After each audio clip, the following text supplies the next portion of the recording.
in the 1987 session, which turned out to be my last, uh, a woman named Christine Gebbe came in as the head of the health department for the state.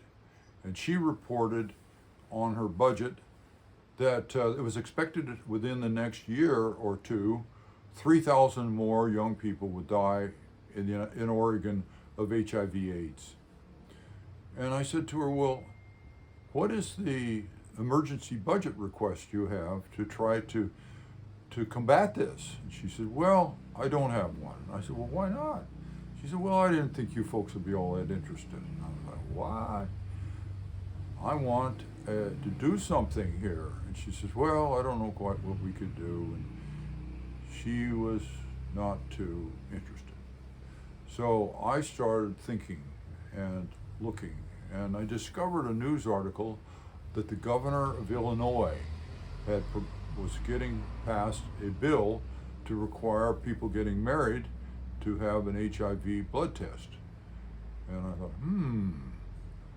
that'll stir up some interest in what's going on here. So I went and initiated a bill. I had to take the Wasserman test for syphilis when I got married in 1959. And in, I think it was either 77 or 79, I had voted along with a majority to repeal that requirement because there was so little syphilis in Oregon at that time. But I knew about premarital blood tests from that. And I knew that it made me really think when I had to take that test. What's so important here, you know? Ooh, syphilis, what can that do to you? So I thought, I'm going to get some public education going here. So I introduced this bill. Well, immediately, the political activists in the gay male community went ballistic. They said, you're going to stimulate what they called afraids, being afraid of AIDS, and it's going to land back on us because it's common knowledge that a majority of people who get AIDS get it through anal sex.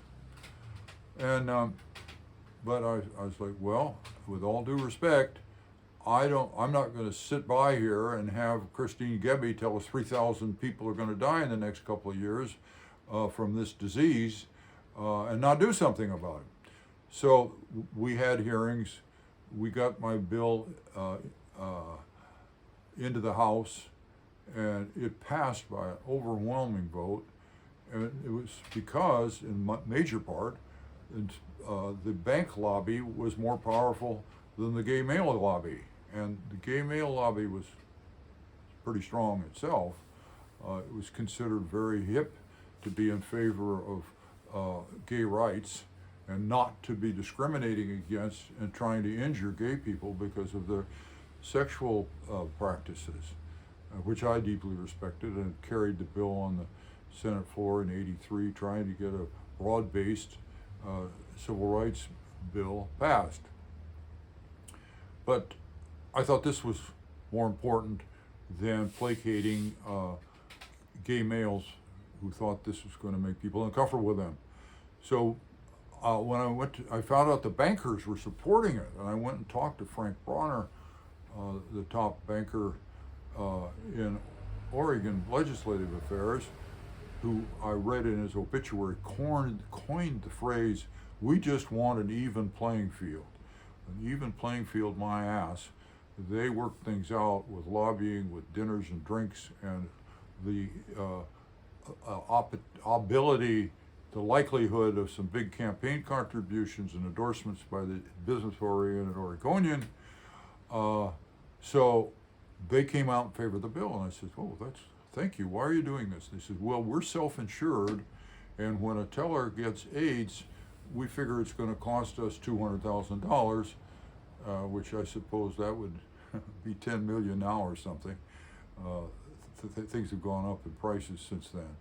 But they want to avoid cost. And so they supported my bill. And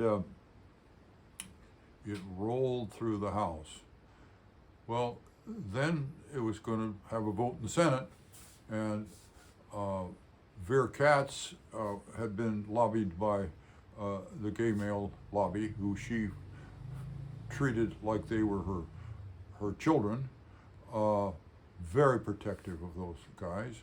And she was up in arms, so she went, rather than asking, well, first she set her chief of staff to talk with me.